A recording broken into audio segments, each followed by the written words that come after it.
Hello, good afternoon, good evening, good morning, wherever you may be. Welcome back to the 7th International Conference on Global Citizenship Education Platform on Pedagogy and Practice. This is day 2 of the conference and we're looking at the futures of global citizenship education. And this is the first of the concurrent sessions looking at policy and advocacy. Now the point of this session is to share lessons learned from previous experiences and discuss recommendations on what needs to be done in different fields to better facilitate global citizenship education, to adapt to changes, utilise possibilities, and keep important values against the emerging risks that digital technology brings for the futures beyond digital transformation. So we're talking about policy, we're talking about advocacy, and we're talking about global citizenship education in the digital age. So my name's Neil Selwyn, I'm moderating the session. I'm from Monash University in Melbourne, Australia. And we've got 4 really exciting guests and 4 really exciting case studies to share. The format of the session is that we will share each of the 4 case studies in turn. And then we'll have a few questions from myself to the whole of the panel.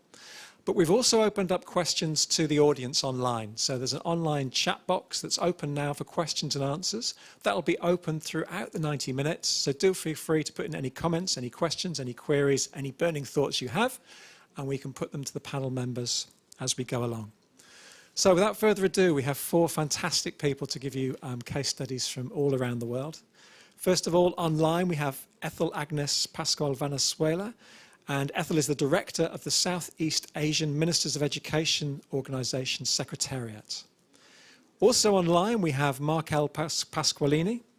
And Marco, is working at the UNESCO Regional Bureau for Education in the Arab states, based in Beirut, and is a program specialist on global citizenship education in emergencies.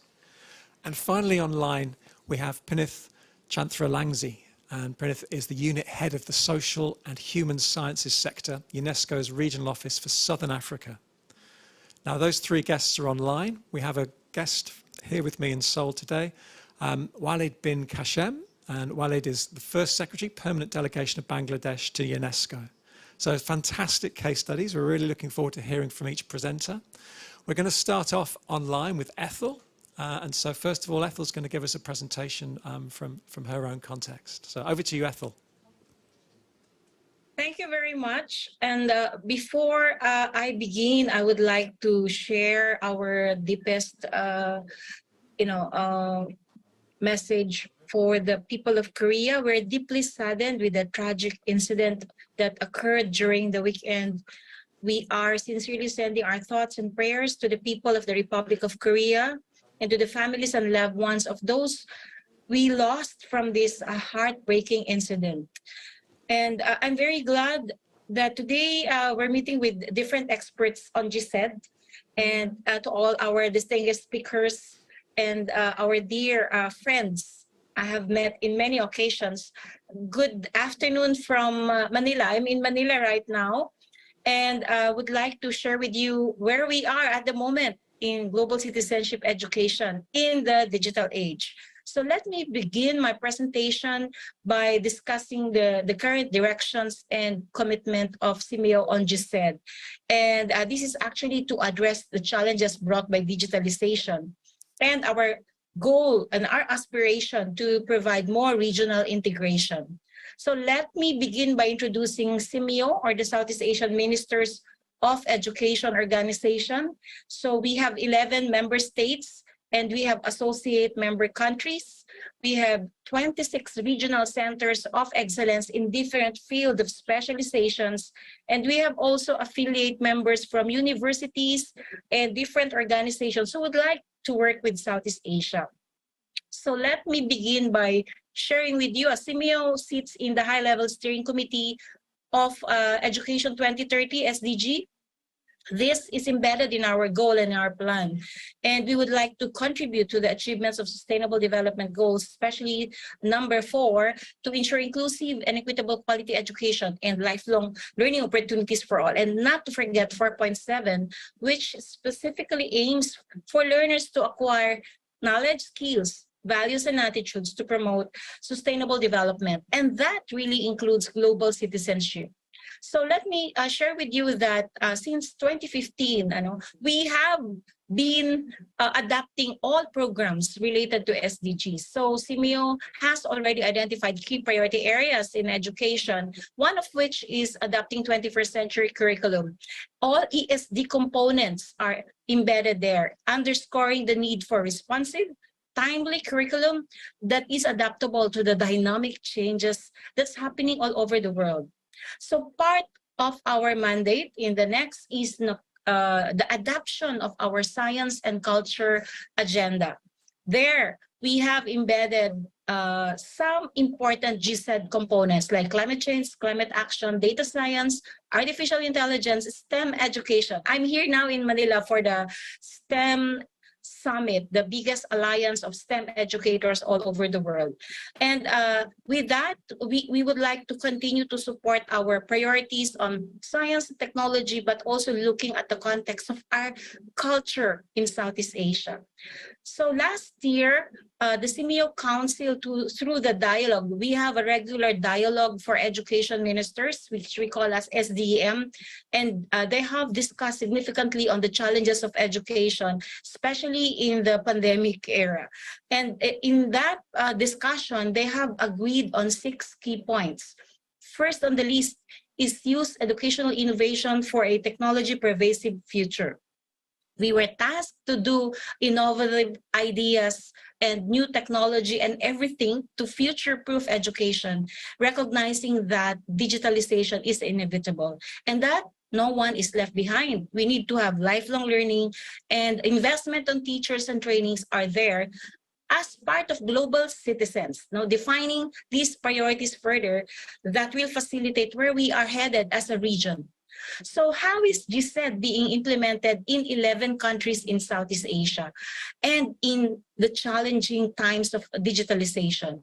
So our ministers of education have shared with us during our forum that GCED is integrated in the curriculum and in the respective training programs. As you can see in my slide, you see the policy support initiatives, engagement and learning on GCED. This can happen inside the classroom first, and teachers are equipped to lead the changing of the GCED pedagogy. Let me also highlight the global citizenship aspect of our regional assessment. So in CPLM, we just launched that in 2019, our first result of the first regional large-scale comparative assessment. We have included, aside from reading, writing, and mathematics, we included measurement of global citizenship. And that is attitudes, values, and behaviors of children at the primary level. So under the GCED component of our CPLM, we have seen the result that many of our kids are actually aware of environmental issues, classroom environment, pollution, climate change. They're aware of this. How do they have this peace education? We also ask them questions on how they dissolve conflicts and disagreements with their classmates and how do they solve problems together. This is the most important and valued global citizenship topics learned at our primary schools. Isn't it nice that kids, they have to agree to disagree or disagree to agree? Teachers, children's rights, and respecting diversity, they were part of the teacher preparation, and that the teachers are most confident in teaching topics related to children's rights and respecting diversity. It's also interesting that, that grade 5 children and of course, teachers in most of our member countries have better grasp of local issues than regional. There, we need to improve on that. They also have 60% of grade 5 children were able to identify themselves as ASEAN. This is our, Association of Southeast Asian Nation. I think it's quite challenging because, we have to have 100%, right? And we got 60% of them aware of ASEAN. So these results will help us further in the new round of CPLM because we will continue to measure CPLM in 2024. So while we see that, we are in 11 countries and we are connected somehow, we understand one another. Now, allow me to zoom in on the experiences of our learners and teachers during the pandemic. So March 2020, we all locked down and we resorted to flexible learning and distance learning, everything, even use of alternative modalities like delivering all the modules in their homes, etc. So we see inequity and digital divide. And we see that this is really prevalent during the period. But they were able to have responses right away by teacher training, ICT competencies enhanced, and the development of many interventions, providing iPads, laptops to kids and teachers, and also developing some modules, including GCED. So let me go to the other challenges that digital divide, ICT competencies of teachers need to be enhanced. We saw that during the pandemic, some could not move right away on hybrid, flexible teaching and learning.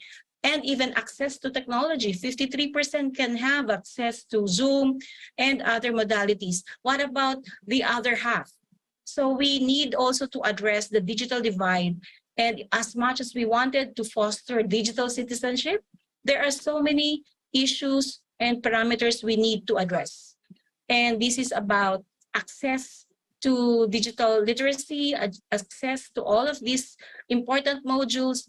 But we conducted the DCAP, Digital Kids Asia Pacific, with UNESCO Bangkok. We found out that our kids are digitally literate. They know about digital safety, they are resilient, but they need to improve on digital creativity and innovation. So this is where we will put our innovation component after this DCAP research. And of course, we need to address all other challenges. So many conflicts are happening, especially in our region now. We have some social conflicts, internal conflicts happening. We need to have more advocacy of addressing all of these, better understanding, inter-country understanding and collaboration, and global citizenship education for that matter. So the high-level forum, this is composed of our vice ministers. They talked about the teacher competencies in the digital revolution. And they have prioritized our programs to be more on reaching the most disadvantaged and reach. And some action agendas were also accepted and deliberated, including the provision of hybrid and distance learning modalities and programs to enhance teacher competencies in the region. So it's a mix of, capacity building as well as investment on infrastructure. So given this context and challenges, how do we advance GCED in the region where we wanted to really reach the most marginalized, those in the margins, and with the digital challenges right now? Well, luckily, we are partnering with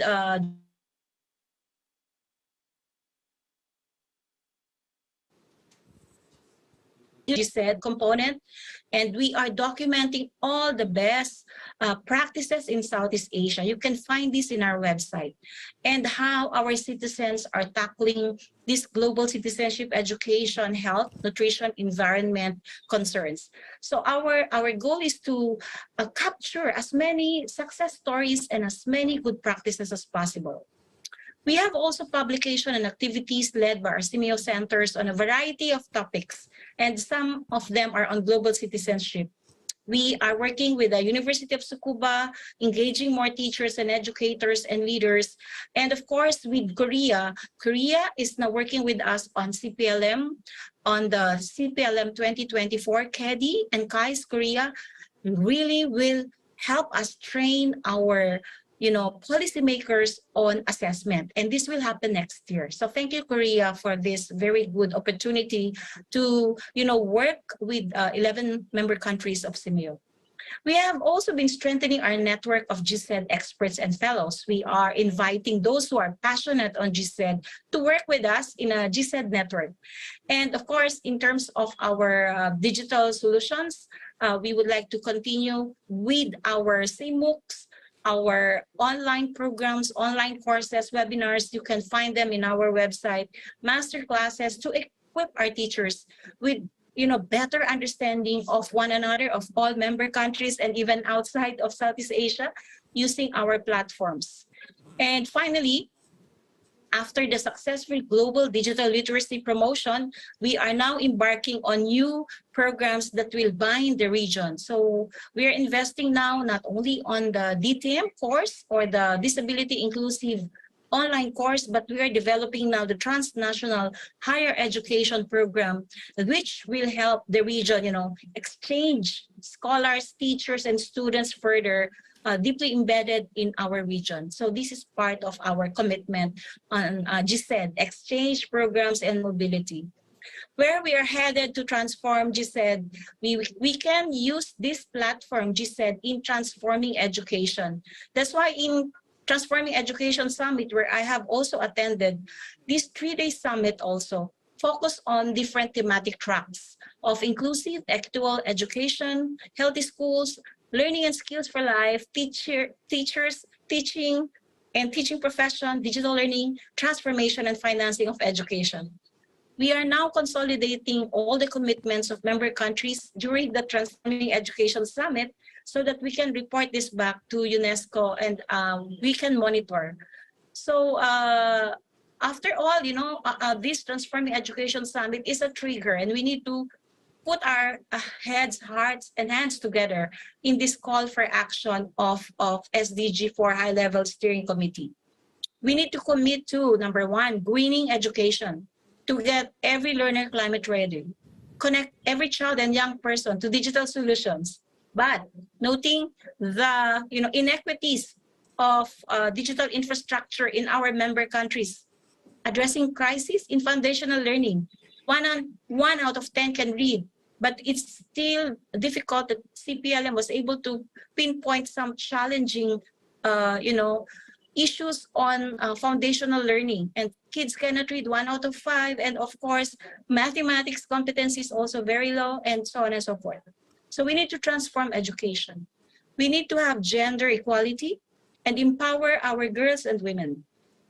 But without financing of education, nothing will happen. So we need to encourage all our policymakers to invest more equitably and more efficiently and more innovatively in education. And of course, let us not forget the young people. Whenever we call our webinars with young people, it's always very encouraging, very lively. Let's all help bring these young people to our educational policymaking and in reshaping education. So with this, we will continue to advocate for GCED policies and programs. Very challenging, but at least we have a strong regional foundation at CMEO with 57 years almost of working together. There are so many lessons learned from our discussions, and that is we need to first understand our context. Southeast Asia, we have the high income countries and low income countries. We need to implement policies relevant to them. And we should also deepen our understanding, our circumstances, to be able to frame better our global solutions and in the challenges we are facing. And second is learning from one another. Like this webinar allows us to learn from each other in different parts of the globe. It's very important we benchmark with one another. And finally, on policies on GCED and digitalization, we need to fire on all cylinders to address the challenges on GCED and on digitalization. So we're committed here at CMEO to reflect further on new things happening on GCED in the digital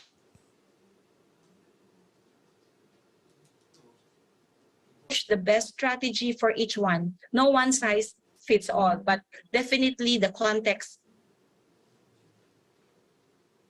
with you, with all our very good partners from Korea and all over the world. And we need to strengthen this kind of partnership because it will bring us further together and stronger and to create a better future for our children and the youth. Hopefully addressing our issues on peace, conflict, and other challenges we face now as a region and as a community. So thank you very much. This is my short sharing. And if you have some questions, please feel free to ask me. Thank you very much for your kind attention. Excellent. Thanks ever so much for that. I thought that was really, really interesting. A very comprehensive overview of what's a very complex situation. So thanks ever so much for that. If you have any comments, queries, questions directly to Ethel, feel free to put them in the chat and make sure that you mention her by name, and then we can come back to these later. Now, without further ado, I'd like to go on to our second presenter, Marco Pasqualini. Ethel was in Manila. I think Marco might be in Beirut, although he could put me right on that. Over to you, Marco. Thank you very much, Neil, and good morning to everyone, or good afternoon. I would like to join my colleague Ethel Agnes in sharing my sympathy to the people of Korea in this difficult moment as well. For this presentation, I will concentrate on the situation in the Arab states. I'm a program specialist from the UNESCO Regional Bureau for Education in the Arab states, working on global citizenship education. And as soon as the presentation is on the screen, I think that we will be able to start.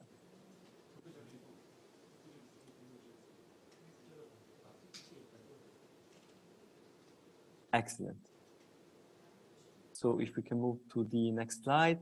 So in the past years, UNESCO has been working on transformative engagement.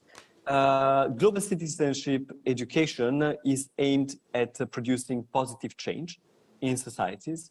And we have dug a little bit into how to stimulate more the behavioral and the social-emotional domains of learning on GCED. So we see that when we talk about engagement and transformative engagement, there are several levels by which young people engage to transform societies. We can go from the less challenging, which is participating, for example, in elections, or to participating in civic groups, civil society organizations. And then we can move to more challenging forms of engagement, which is active mobilization, participating and organizing protests and activisms that can move in the more challenging context to dissent, revolutions, etc. Next slide. We also saw that there are some emerging forms of engagement. And if you look at those which are displayed on the screen, you will see that many of them happen online. And this is why it's so important that we concentrate on this link between GCD and the digitalization.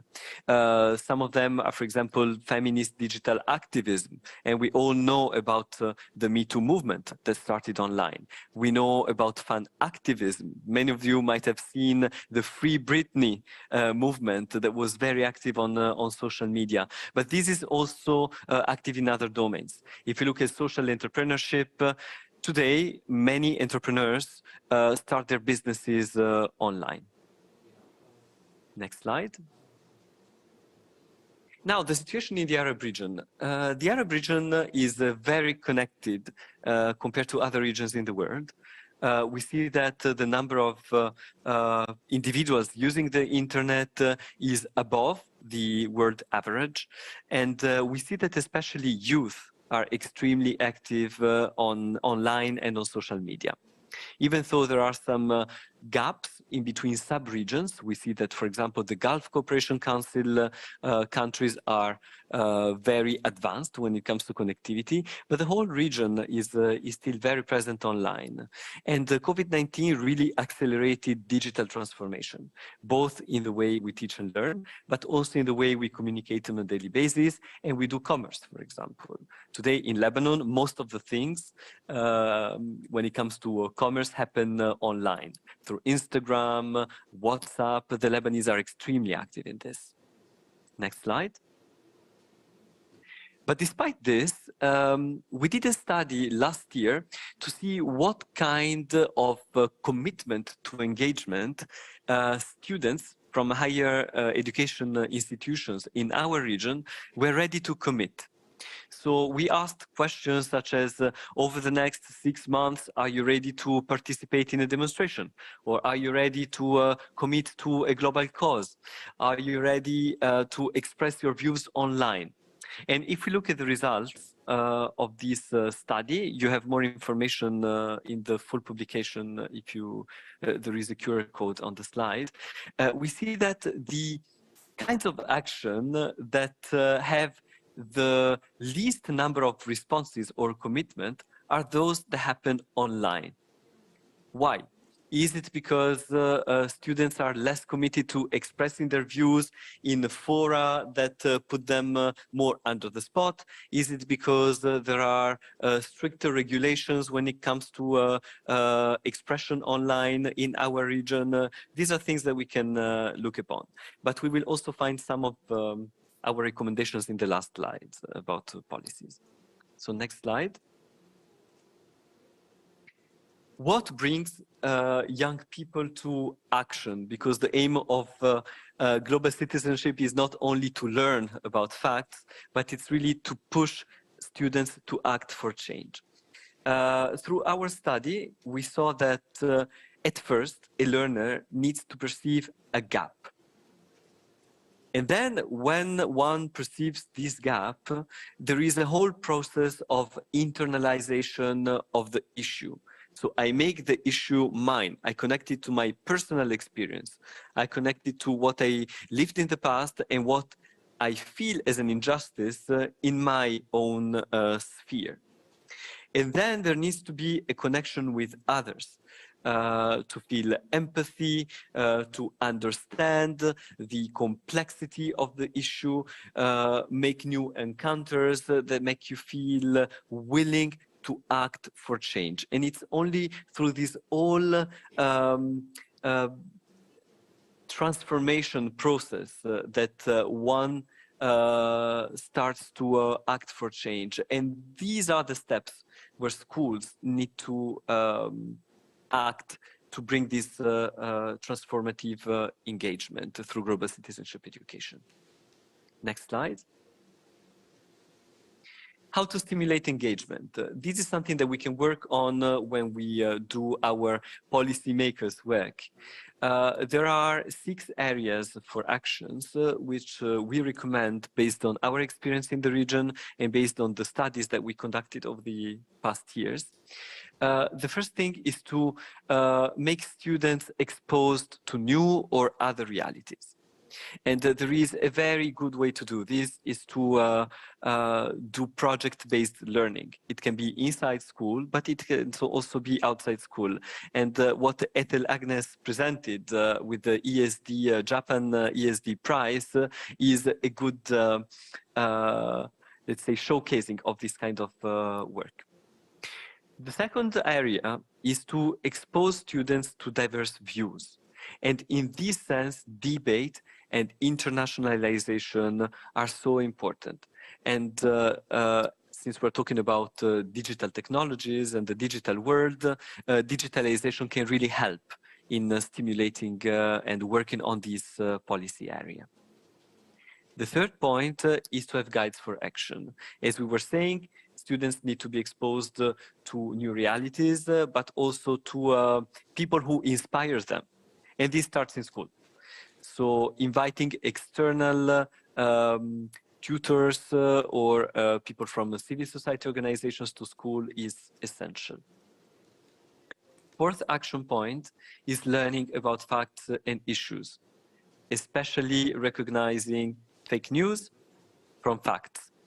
And in this case, MIL, Media and Information Literacy, is an extremely important area of action.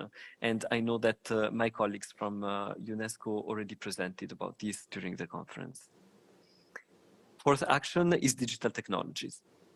And I would like to refer to the regional consultation for the Arab states that our office organized for the revision of the 1974 UNESCO recommendation, which is related to global citizenship. Most of the participants highlighted that what was missing in the recommendation and what we would need to concentrate today is the use of digital technologies. We had several teachers taking the floor and saying, we don't know what our students do online, and we don't even know the tools that they use, because as soon as there is a new challenge that appears and we try to learn about it and know how to act to address it, it's already too late because they've moved to something new. So this digital transformation is very fast, and teachers need to be aware and to be constantly trained and made aware about how our youth engages online. And then the last area of action is, of course, teacher training. When it comes to global citizenship education, it's very challenging because we can do a lot of efforts, but many teachers say, you know, we already have to do a lot to apply the national curriculum. This keeps adding on what we learn.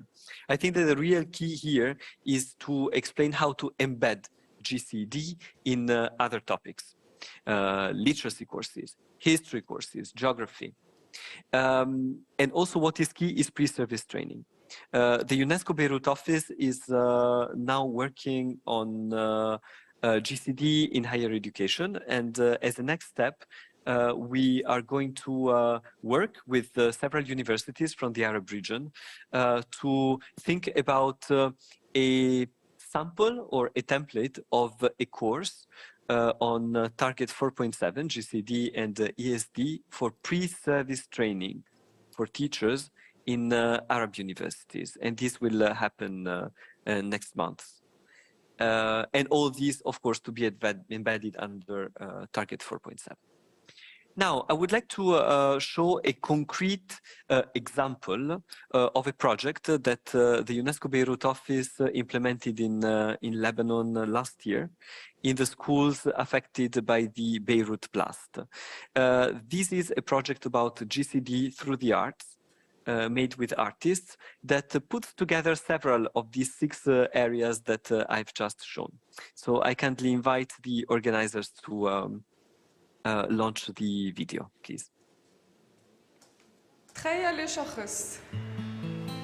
الشخص الكاركتر يلي رح تخترعيه براسك. تعالوا نسميه، شو بدكن اسم؟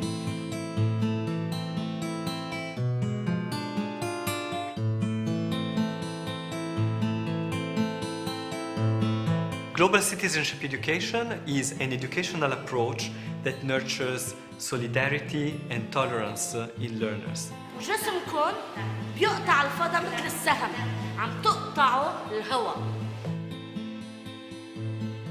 احنا كنا كتير عم نعمل برين ستورمينج لكتير افكار، وهول الافكار طلعوا عن جد من قلبنا. هيفكروا انه يمكن عم تمثلي، بس انت عن جد عم تكوني طلعتي الفيلينجز الحقيقيين تاعولك لبرا. في شيء تغير عنا بالبرسبكتيف انه نحن كيف فينا نستخدم هدول الوسائل لحتى نوظفهم بقلب الصف to nurture our students' needs. يعني خلاني اطلع كتير اشياء انا كنت مخبيتها، وكمان اكتشفت انه it raises my confidence.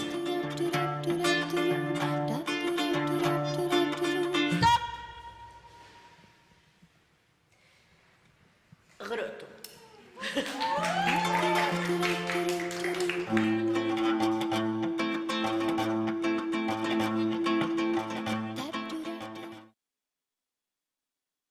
Thank you. So through this QR code, you can access the UNESCO Beirut YouTube channel, where you will find the full documentary about the experience, which can serve as an example to build similar experiences in other countries, and where you will really see how this project changed the ways students were looking at the others and looking at difference.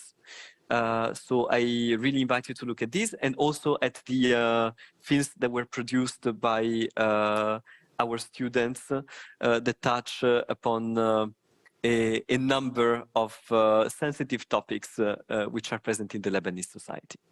Thank you very much. Excellent. Thanks ever so much for that, Marco. That was a really nice, creative way to get us all thinking. Again, if you've got any comments, questions, queries, things you want to actually pitch to Marco specifically, do use the chat function and pitch it at Marco. But without further ado, we've got 2 more presentations. And next, we're going to move on to Pinith, who I think might be in Zimbabwe. Do correct me if I'm wrong. But over to you.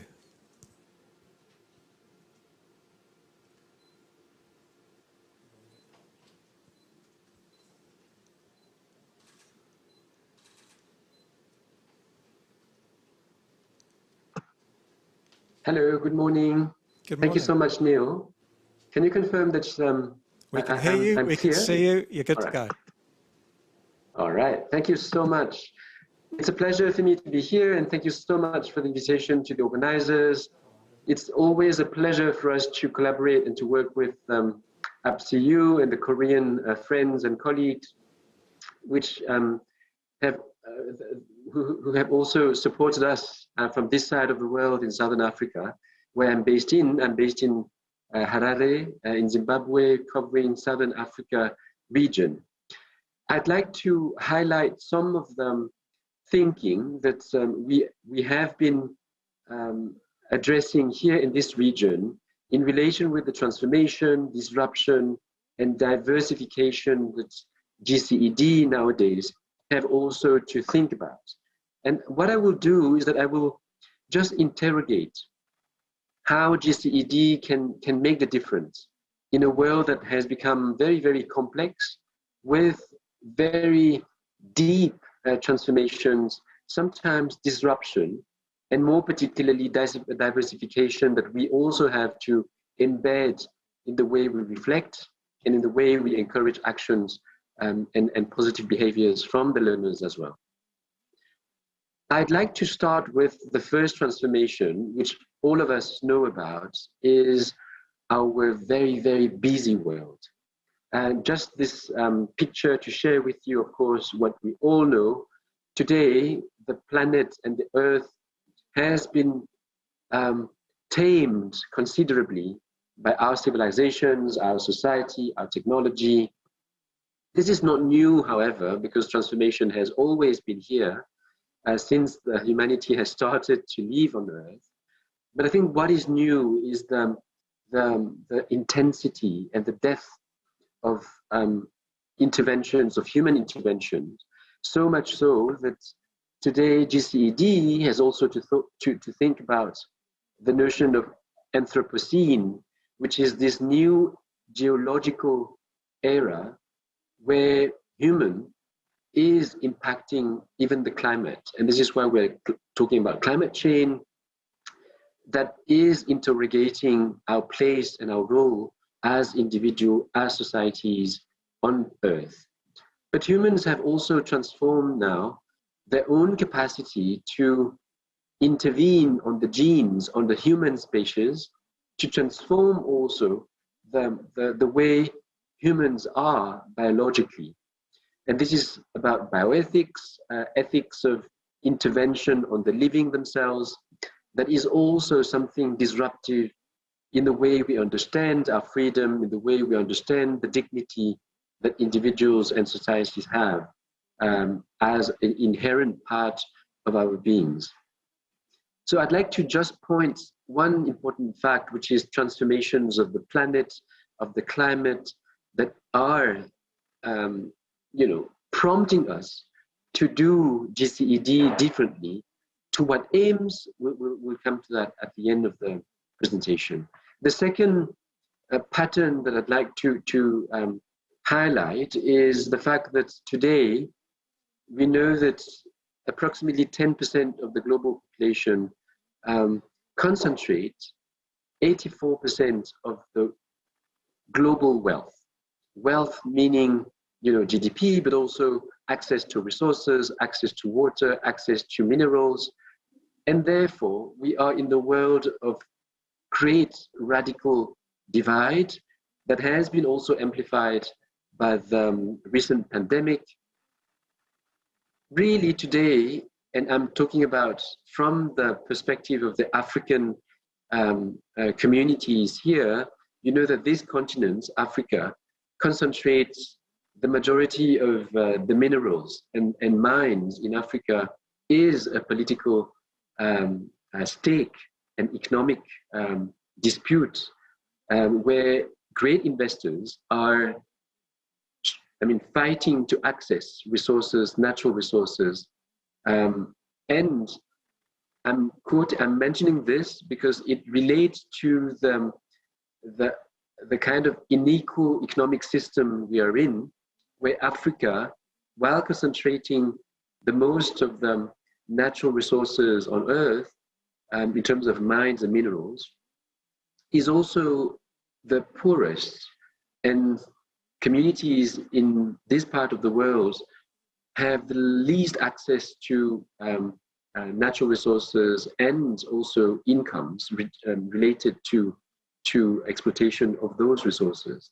On this regard, I'd like to encourage you to read the very recent report of the Special Rapporteur on Racism and Contemporary Forms of Discrimination, Achiume Tendai, who happens to be also from Zambia, from this part of the world. She's presented her report to the General Assembly on the 25th of October. And that report is looking precisely and specifically on the oppressive economic model that is based on discrimination, racial discrimination in accessing natural resources and exploitation of the earth. So I'd like to mention this because from this perspective of this region, racial discrimination, oppressive economic models and systems are at the basis of the tensions that have to inform how GCED is thought and how GCED has to be embedded and contextualized to the societies where we are. So I think it is very important as we talk about GCED to understand the radical divide we are in globally, and Africa in particular is very, very aware of that neo-colonization model that we are living in. The third issue that I'd like to also to highlight is, of course, our digital territory, and it is obviously very important for this particular conference to talk about the kind of very powerful desire for every one of us to access this digital territory, to access the appliances and the devices that allow us to interact in this new digital world. The question, of course, from the GCED point of view is to what extent we are aware and we understand what is at stake. By this very simple slide, I just wanted to highlight how the issue of data today, and as you have explicited in the concept note of the conference, has become a political question that GCED cannot afford not to talk about or not to think about and to unpack and to interrogate. You have my data that we use to share and we choose to share sometimes on internet, a global platform. That is our name, our political party, mobile number.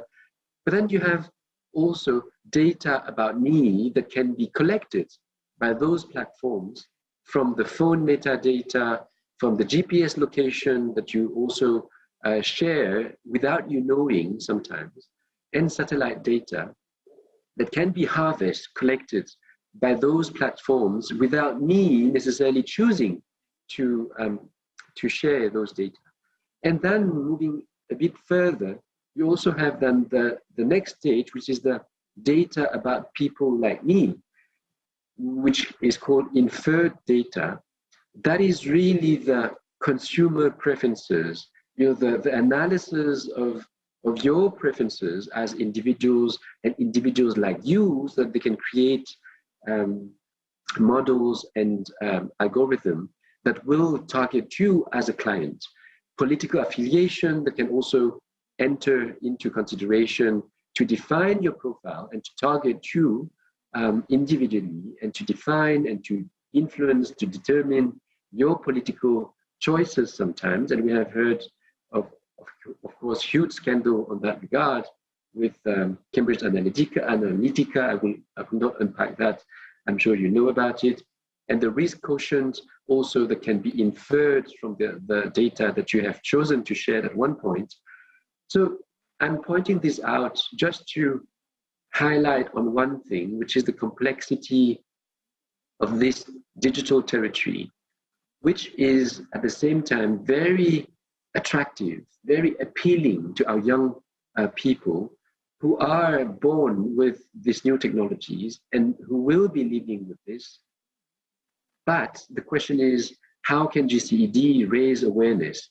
How can GCED develop critical thinking and critical minds that can unpack and sensitize the learners on the potential risk, including in terms of ethical risk and ethical impact on individual and social life of our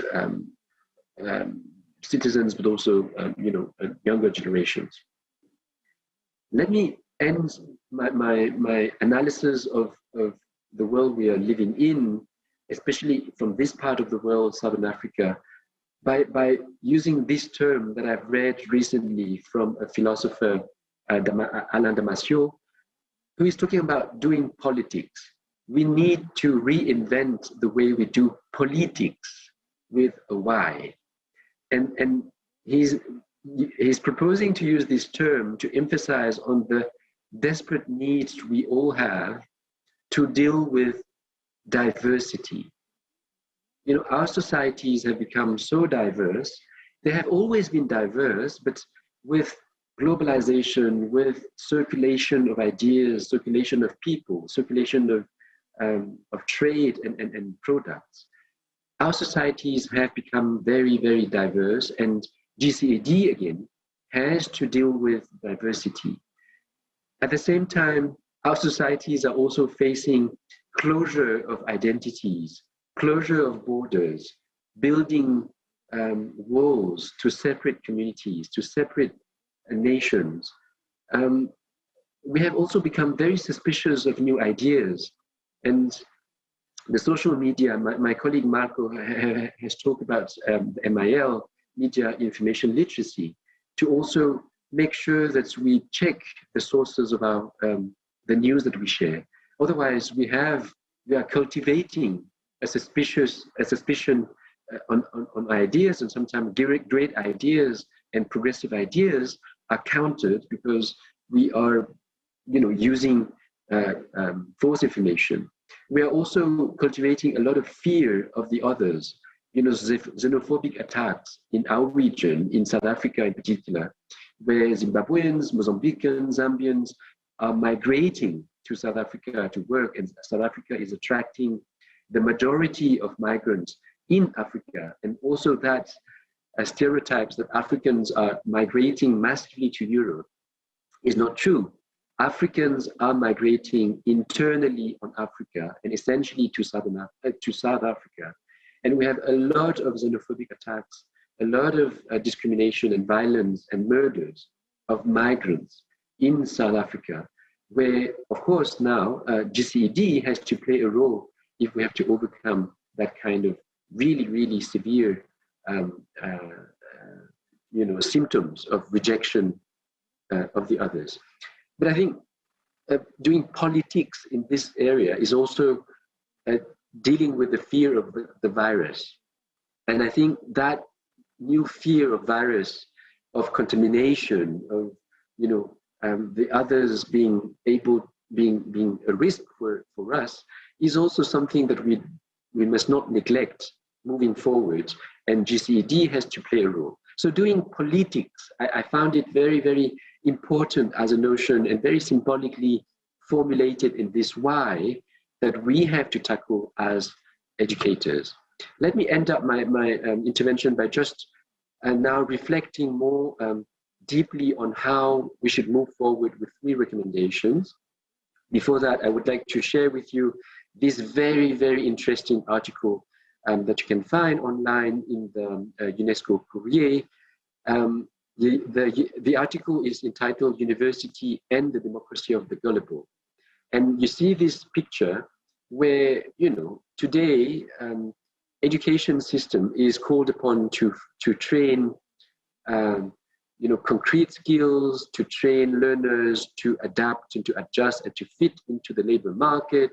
And therefore, we need to be very concrete, very skills-oriented. The question is, do we want to train learners to become a hammer that can only, hit on nails and only on nails, and they cannot do anything else. While the world has become very complex and our education systems have to take care of that complexity rather than only concentrating on training skills and vocational training.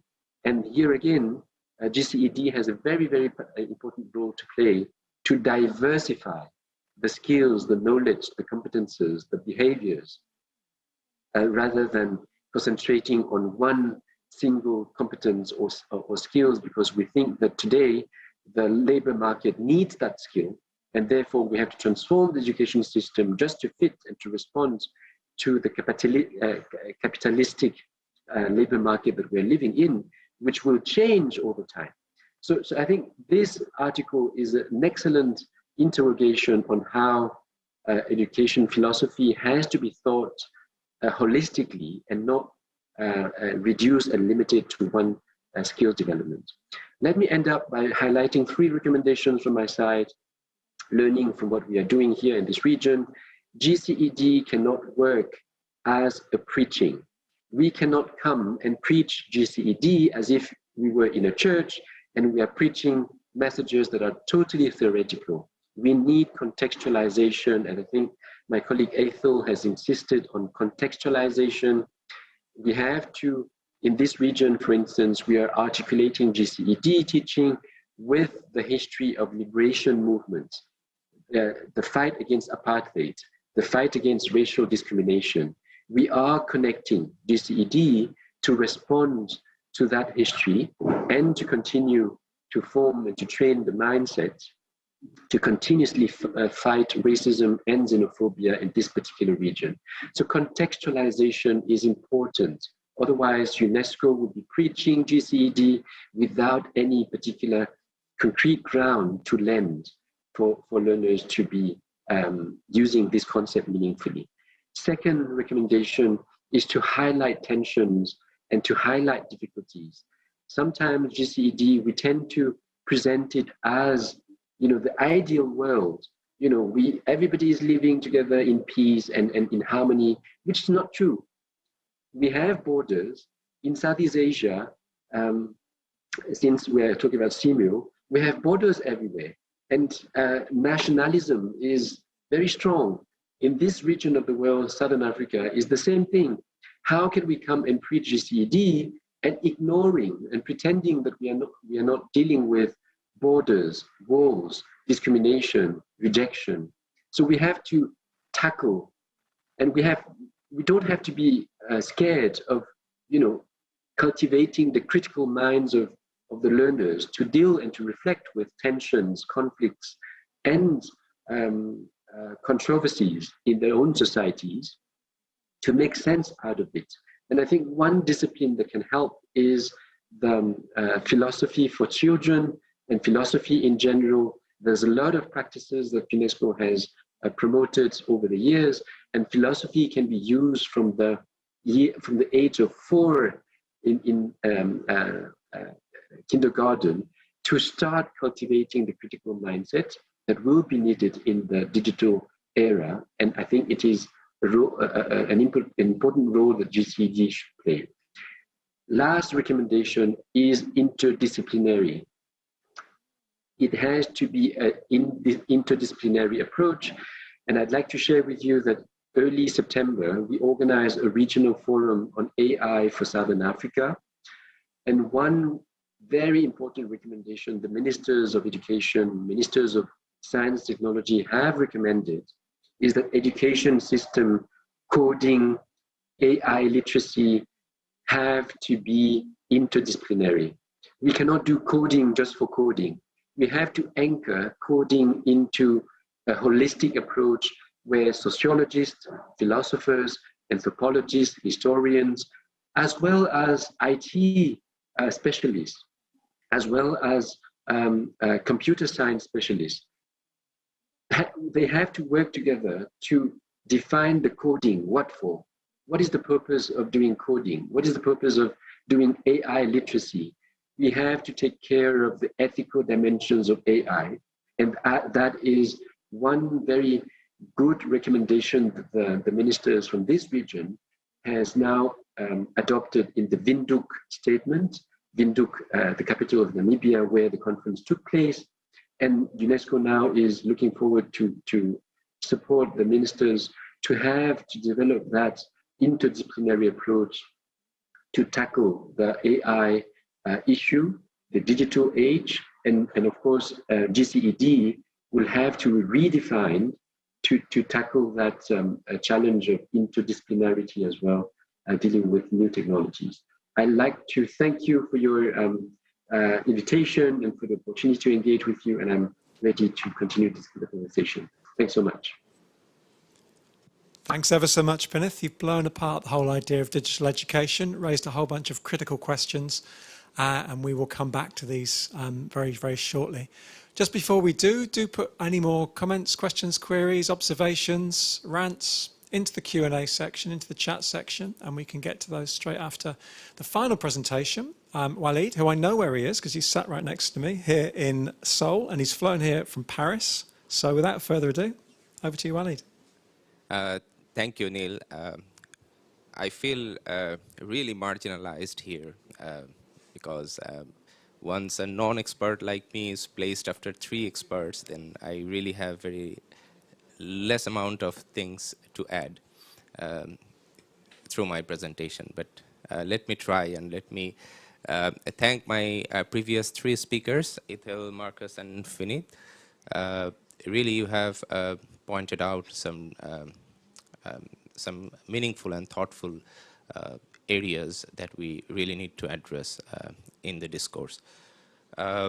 So I'll be basically talking about access to digital learning, and in this journey we'll try to find out whether we could actually connect the students, the beneficiaries, the stakeholders through this digital learning aspiration, or we actually pushed them in a further divided situation. So let us look at the situation we had before and during COVID, because like everyone said that digital learning has become a very popular topic when we had this COVID-19 pandemic. But before COVID, we used to have digital learning systems. But it was a choice, it was not imposed, and it was a choice by the affluent class of the society who had that luxury, to spare times for their digital learning ambitions or aspirations. We had contents, but we never knew where the contents were stored, and maybe you had to subscribe to some expensive platforms to get into those digital contents. There were no government regulation, mostly found on YouTube or some, as I said, some digital platforms. We did not have any concern on the access because it was optional. And so those contents before COVID actually could not engage all. And the acceptability was not there, because if you appear an online course, maybe that would have seen as a non-serious activity, and every institution would have preferred the institutionalized programs that was being taught in person or within a confined place of education. But during COVID, what we have seen when we had a total, global lockdown, shutdown, then the first thing that came to our mind is obviously vaccination, but we also thought of education, because everyone got concerned that what would be my fate in my academic journey. And then we actually imposed that digital learning and imposed a digital platform on them without a proper plan, I must say, because we really didn't know what platform to be used. We really didn't know what sort of softwares to be used, how the lectures to be given, how we should engage the students in different, in their academic topics. But the contents became academic. The teachers had a very tough journey, and we must thank the teachers who took that time, to facilitate their students in that digital platforms. But again, the regulations were very limited. Access was a big concern because not every country had same platform. Like I have seen a platform being used in the West is not accepted in the East, and the students who had to flow into their home had suffered from these access concerns. Then it actually provided high acceptability, including a platform, a medium of education which was not, or which was least acceptable. And then we have seen like big universities, renowned universities, has shifted their examination process in this. They have invented, innovated different mechanisms. I don't know whether those were successful or not. Maybe Neil can say better. But one thing we lost in the middle, that the occasional learning got off focus because the students got too much engaged in the systematic learning process. So this basically comes to an identification of the early global challenges that the digital learning has. Because first thing that comes from Finit's presentation, that not all the countries had similar digital backbone. That was equally mentioned by Ethel even. And we must say that the percentage is even more than 80% in practical, that they did not have a digital backbone that could provide access to 100% of the students. There were shortfall in digital devices because we were not so sure that how deep this pandemic would be. Then not everyone was capable to afford a digital device for their online education or virtual or digital education. And most unfortunately, you see like the whole multilateralism, the whole global politics, every country, they got busy in vaccine sharing, but nobody talked about sharing of technologies that was required for education. We had shortage in e-learning contents, particularly for the students of science who had to go to their laboratories, but they missed it out.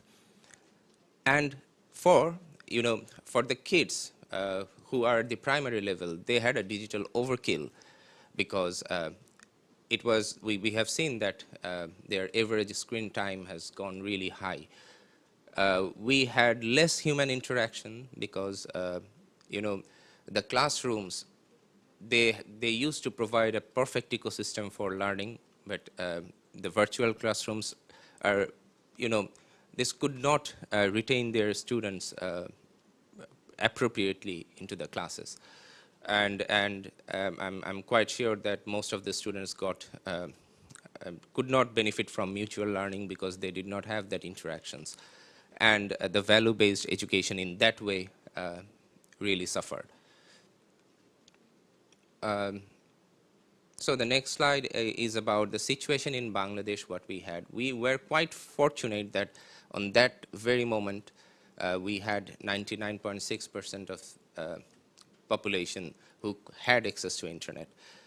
We were one of the luckiest LDCs who had this kind of digital backbone, and really thanks to the visionary policy of our Honorable Prime Minister Sheikh Hasina. But we really had a crisis in digital devices, and sitting in Korea, I must thank Samsung for having a factory in Bangladesh which actually helped us with a quick production initiative. Our early childhood education suffered badly because the enforced virtual education, because the kids particularly, they were really confused how to learn, how to get engaged in the classrooms, how to actually enjoy their break times between two classes, because that like kids wanted to play, but they didn't know how to play within that virtual device. So they really got disconnected, but they were over-engaged with their tablets, which partly became a habit for many. Education was there, but we have a big question when we talk about quality education over that digital space. And many of the countries, like in Bangladesh also, the teachers suffered from tech unfriendliness because the teachers and the students, there is a subtle generational gap in terms of their friendliness with the digital devices. And then once again, the marginal community suffered most because they could not afford the digital devices probably they shared. And in many cases, we know in Bangladesh that they had to rent digital devices to get connected to their online classes. And this kind of transformation actually incurred additional costs to the government of Bangladesh. But one thing happened quite rapidly is like EdTech initiatives and startups, this business boosted. But we are really don't know like how to actually control this business and how to actually regulate this business. So this, like the ultimate thing is we suffered from a policy deficiency, but the main suffering that countries like Bangladesh, which are aspiring graduate of which is graduating as a developing country from LDCs, they have inadequate fund for this transformation. And you all know that like the Incheon Declaration calls for a certain percentage of the GDP, 4 to 5% of the GDP for education. Then the call for action of the Transforming Education and the Secretary General's vision statement from the Transforming Education Summit. That actually highlighted and boldly highlighted about financing for education. And certainly this is one of the action tracks that we have to observe in our journey to 2030. But we really don't know how much we can invest in reality. So the thing is, now straightway coming to the paradox, whether connected or divided. So we think education connected everyone, but I think quality education divided us. And for urban people, the connection happened, but for the rural people, it was again that division. There was a socio-economic paradox which had an impact on the whole, the quality learning. The medium of instruction was yet another challenge because there was no hardly any simultaneous interpretation or live interpretation system installed at the first year of the COVID. Then again, thanks to the online platforms or online meeting platforms who could actually reinvent or innovate this kind of interpretation systems. Then actually what had is like we tried to impose a digital shift, and because of the lack of a proper ecosystem, what actually had like happened is the digital system got shifted from our from the benefit that we expected from it. So in like amongst all these thoughts, we had a good case in Bangladesh. We had a program, like it's still there. It's a 10-minute school program that's called, and that program came up with a brilliant idea. They created a virtual program for 360-degree education, but the most selling point is their USP is 10 minutes, because each and every class is of 10 minutes. So this 10 minutes is a time where the students don't tend to, or least tend to press the home button and look at their messengers, look at their Facebook, what's happening. So that 10-minute worked as a key, and that platform became very popular among students. So they created mobile version, tablet version, wave versions. So the contents were widely available. In that process, they created 25,000 plus video lessons, 1,500 plus smart books, 86,000 plus quizzes, to get them connected and make the classes interactive, 1,300 plus blogs. And they promoted the curriculum-based education, the TVET, and also career-oriented learning programs. So everyone gets connected within this 10 minutes framework. When you get into a class, you know that you have 8 minutes left, so you can hold your patience for the messenger, for WhatsApp, for Twitter, for that 8 minutes and finish your class at one go. And that's how, like we also supported from the government, we also supported this initiative, and our Ministry of Information Technology and a private institution, Asiata Limited, it's basically a mobile telecom operator. So they jointly supported this initiative and making it a brilliant example of private-public partnership. Now coming to the policy advice to support GCED in Bangladesh. So I will be basically discussing this in three major heads. So these are, first thing is roadmap for digital education. Second thing is affordable digital education. And the third thing is partnership for capacity development of teachers and students. So going to the roadmap, like we need to control the paradox of techno-solutionism, because we know that deep in our mind, we really know that like this is not going to be an effective replacement of the traditional classrooms. We need to understand the value of human interactions in early childhood education, because it's not making a generation educated, rather than making a generation sensitive to education. Inventing like target group based digital devices for education. Maybe like the digital devices for education should not have the facility to access to Facebook or Twitter, so that they don't get off focused. Artificial intelligence and augmented reality can be part of this innovative solution, so that they can look at the real devices or real instruments that some of them need to see at their science laboratories or different other places. Multilingualism needs to be promoted, because there will be students who would like to hear their lectures in their own language, and some simulation software, so that they can actually become interactive education support mechanism. Then affordable digital education. We all know that that is for sure that digital education is not a cheap solution. It is expensive, and we need to think of the underprivileged and marginal students, and our innovation power should actually help them to be able to procure and possess one of those devices at least per student. We need to have a regulated and responsible use of digital contents and devices. And then a partnership for capacity development of teachers and students, because this is equally important, or to some extent it's not, it's more important than having a digital content, because the teachers are they are the heart of this education system.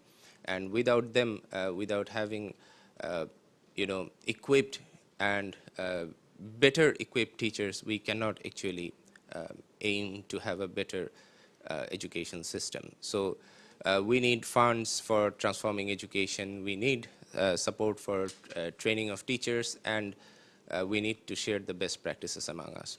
Most importantly, we need to keep in mind that education is a public good, as agreed by all member states in Transforming Education Summit, and as highlighted by the Secretary General, and is a cross-cutting element, and is the most important cross-cutting element, if I may say that, for SDGs and SDG 4 particularly. And so this concludes my presentation, but just few things before I conclude is, we all know that transforming education is a guiding policy. We all can have policies. I completely agree with Finit that we cannot take GCD like preaching. So our approach, we should not actually differentiate the policies. We should not go for parted approaches.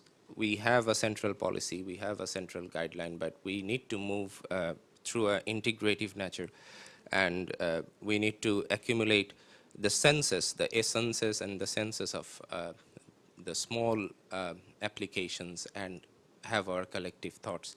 And we really need to take into account everyone's consideration, because if we really think that we need to have global citizenship education, then everyone counts, including the migrants, including the climate victims, including the marginalized students, the affluent societies, and whatever comes to your mind.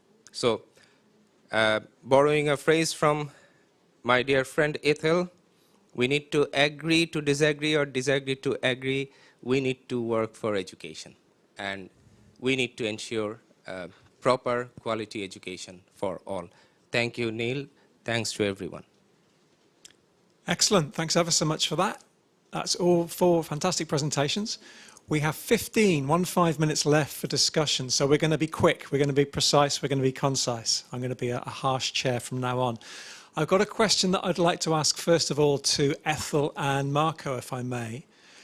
Both of you focused on schools and teachers as the way to really tackle global citizenship education in the digital age. Is there a danger that we're loading too much onto schools, too much onto teachers? What other actors should also be involved? We're talking about communities, we're talking about families, we might be talking about libraries. So is school the only place we should be doing this? And who other actors should be involved as well? I mean, first, over to you, Ethel. I mean, you must be working with so many different actors. It's not just schools, surely.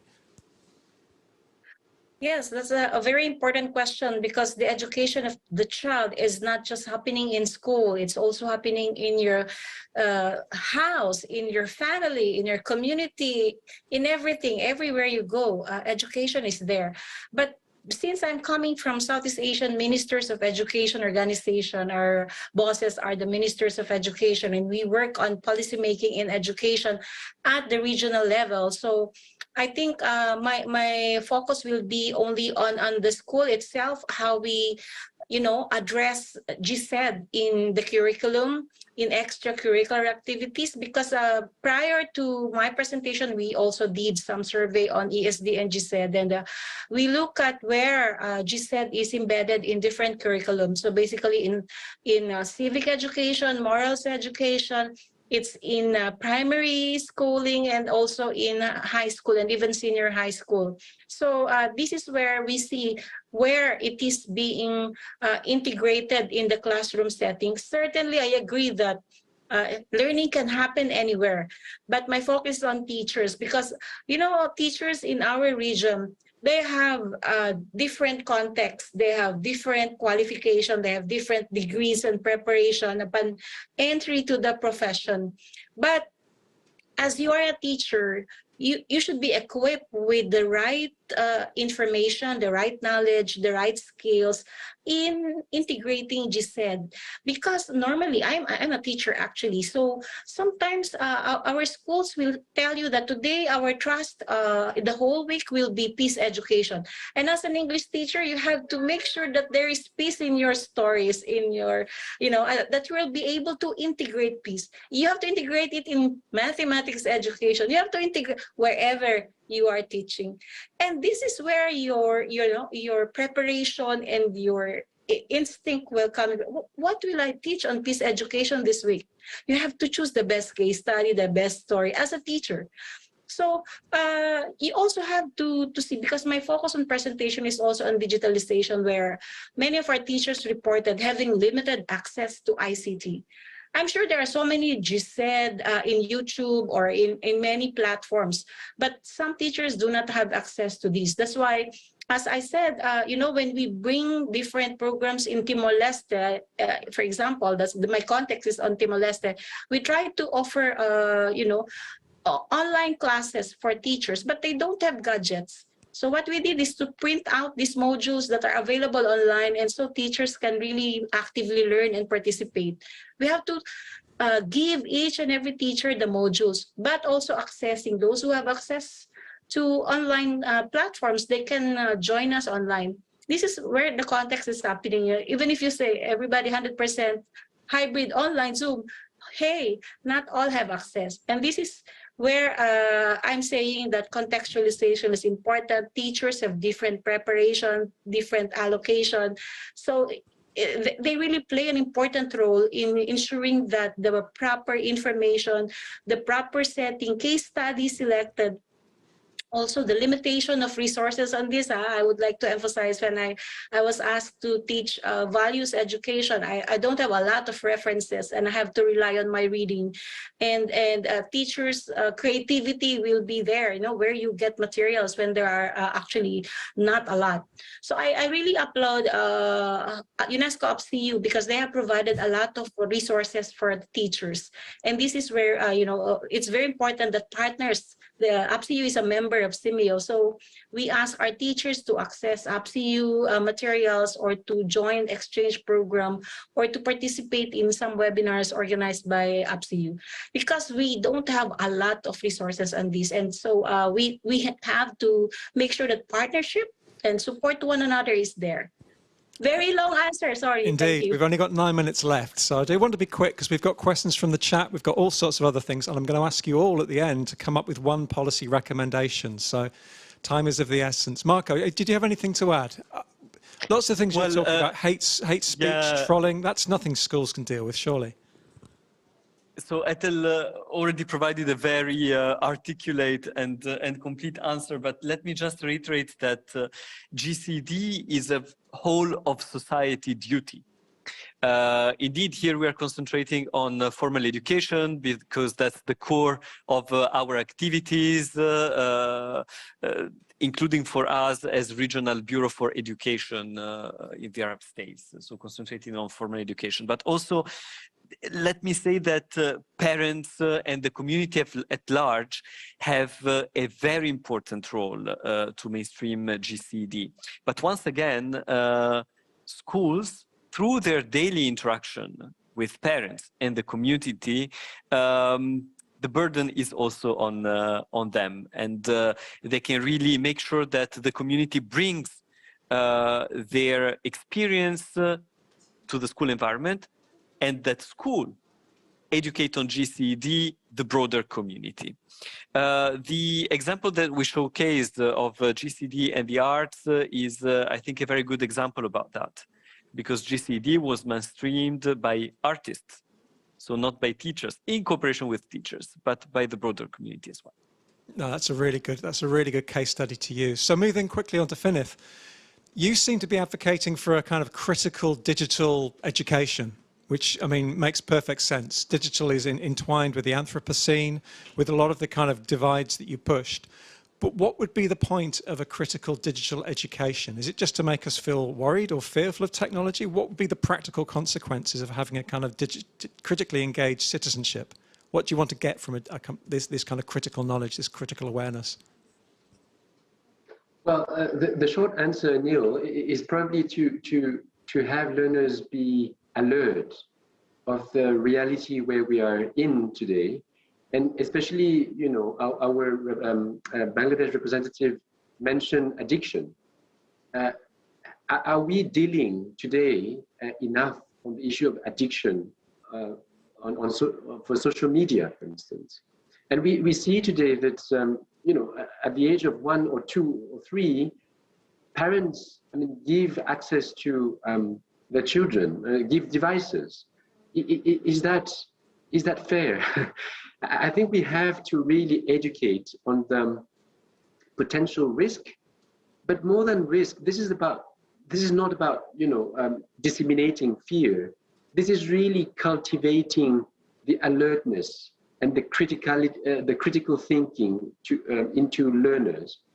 And now connecting back to GCED, I just find that sometimes the GCED concept is very, very consensual. We try to be really nice in the narrative, as if the world is without conflict, without tensions, without complexity. And this is why I'm saying, if we can manage to articulate and unpack GCED by embedding critical thinking, you know, tackling really the hard questions, that would really make more sense for our learners, because they would see the connection with the reality. You know, nobody is fool. everybody knows that the world is not as simple as we seem to build a narrative on in GCED. And therefore, the teachers really need to anticipate that and really now build and cultivate the skills of students to reflect critically on those that reality. Thanks. No, absolutely. I agree with you 100%. And finally, Walid, Ethel, I think Marco talked about investment. We need, and you talked a lot about investing in these things. What do we need to invest in? But more importantly, where does the money need to come from? How do we finance anything that we do here? That's, I think that's the biggest challenge we have at hand. And if we look at the action tracks of transforming education, then the action track 5, which is often talked as, like, treated as the action track, really talks about financing for education. But from where it would come, how we would finance, this will come later. First, let me talk about a bit why we need to finance, you know, because why we need to prioritize education. And that is very much embodied within the 1974 recommendation and, you know, the further developments related to this, because the way you have mentioned that we have wars, we have conflicts that is having impact on the global economy, global education, but we don't often talk about, you know, why not education for peace? You know, why not we point out that, you know, if we invest less on war, we can invest more on education? You know, that's how we can, you know, prioritize. We should prioritize it. And how it will come, there are mechanisms for LDCs through the UN systems, and everyone knows. But the thing that I really need to highlight is there is a mechanism which was undertook recently, led by Gordon Brown and supported by the UN system, which is IFFED, International Financing for Education. So this is something new because these are going to give funds to the LMICs, lower middle income countries, which tend to be at the most critical point of financing for education. So there are mechanisms for financing, but you know, apart from that, we need partnership, we need sharing, and sharing of not knowledge, resources, and technology, and we need targeted and tailored financing. Our efforts of financing should not be wasted, you know, and we need to, if we believe that investing in education is investing in future, so we need to have targeted and tailored financing. Please fund there where it is needed. Thank you very much. Excellent. Right, I'm going to take a risk. I'm going to ask you all for one policy recommendation in 10 seconds or less. But before we do that, there are some questions in the chat. Quite a lot of the comments relate to young people. So there's a comment here from Virginia saying, actually, young people seem to be a way ahead in embracing a lot of the issues that we're talking about. How can we tap into this energy for positive transformative utilization? In other words, maybe this change should come from the young generations rather than from our generations. Marco, I'm going to put that over to you, given that you had a very kind of youth-centered. What can we, youth advocacy, how can youth actually save us?